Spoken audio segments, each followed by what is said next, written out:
Magandang araw, kaibigan. Sa nakaraang mga linggo, marahil na experience niyo po, no, yung ingay sa lansangan dahil marami na namang politiko na nangangako sa taong bayan. Ang dami po mga binitiwang salita para po sila ay piliin na mamuno para sa ating bayan. Pero balikan po natin yung mga nakaraan nating hinalal. Kamusta po ba sila? Sila po ba ay gumagawa ng maayos? Sila po ba ay tumutulong sa kapwa natin? O yung mga pangakong binitawan, tuluyan ang napako. Ayan po yung mahirap. Dahil yung isang boto natin, sa pagkakataong yun, tatagal ng ilang taon para sa kanilang pong panunungkulan.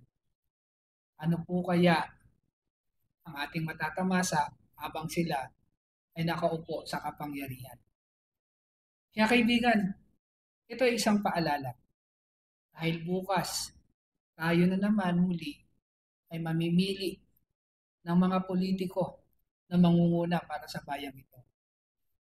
Ano ba yung nais natin na maganap sa bayang ito?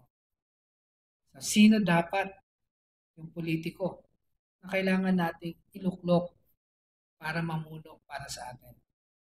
Alam niyo po, napakaganda ng sinasabi ng Proverbs 29:2. When the righteous in authority, the people rejoice.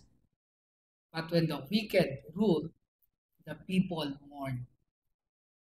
Isa pong katotohanan, kung isang politiko o tagapaglingkod na matuwid ang mangunguna sa ating bayan, tayo po ay magkakaroon ng kagalakan. Tayo po ay magkakaroon ng pag-unlad. Kaya bukas po, sa ating pong pagpili, isipin natin at tignan natin, ano na ba ang ginawa ng taong ito na ating iahalal?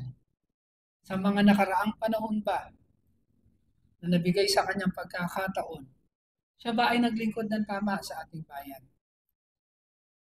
Dahil ito na naman ay isang panahon na bibigay natin pagkakataon para sa mga taong nais ba nating magalak?